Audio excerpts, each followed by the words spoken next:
और प्रदेश को एक तरफ भिखारी मुक्त बनाने की कोशिशें हो रही हैं, तो दूसरी तरफ कुछ लोग नकली भिखारी बनकर भी पैसे कमा रहे हैं। इंदौर से दो मामले ऐसे सामने आए हैं जिसमें एक नगर निगम की सफाई कर्मी भीख मांगते पकड़ाई, तो वहीं आंध्र प्रदेश का एक बुजुर्ग भी भीख मांगते पकड़ाया है, जो भीख मांगने के लिए ट्रेन में रिजर्वेशन करवाता था और इंदौर आकर भीख मांगता था। ये दो तस्वीरें आप देखिए। एक है नगर निगम की सफाई कर्मी जो सुबह करती है सफाई और बाद में फिर यहीं पर बैठकर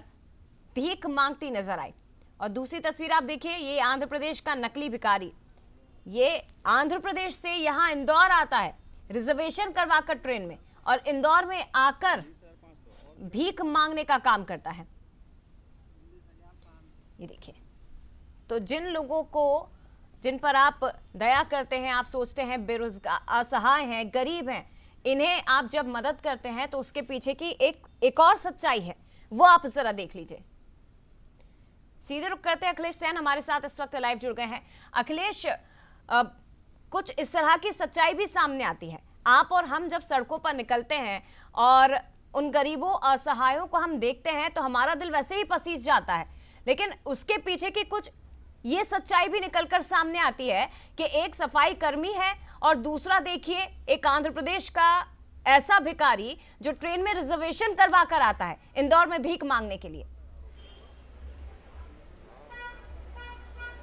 बिल्कुल, आज जिन लोगों के ऊपर हम रहम खाते हैं और रहम खाने के साथ ही उन पर दायनी स्थिति समझकर उनको भीख दे देते हैं, लेकिन ये भीख का कितना बड़ा कारोबार है, इससे इस बात का अंदाजा लगाया जा सकता है कि लोग आंध्र प्रदेश से यहाँ आकर भीख मांगने का जो काम है उनके द्वारा किया जा रहा है। इंदौर में भीख मांगना और भीख देना दोनों ही अपराध है, और 1 जनवरी से एक लागू भी होने वाला है कि जो भी भीख देगा उसके खिलाफ भी एफआईआर दर्ज की जाएगी, और उसके साथ जो भीख लेगा उसके ऊपर भी एफआईआर दर्ज करवाई जाएगी। जिला प्रशासन के सख्त निर्देश है, और उसके बाद से जो भिक्षुक मुक्त अभियान है वो लगातार इंदौर में जारी है, और इसी क्रम में तमाम जो कार्रवाइयाँ वो की जा रही है जिला प्रशासन के द्वारा। और उसी के तहत कहीं ना कहीं पर जब टीम ने जो बुजुर्ग है उसको पकड़ा और जब उससे पूछताछ की गई तो उसके पास से 48,000 रुपये भी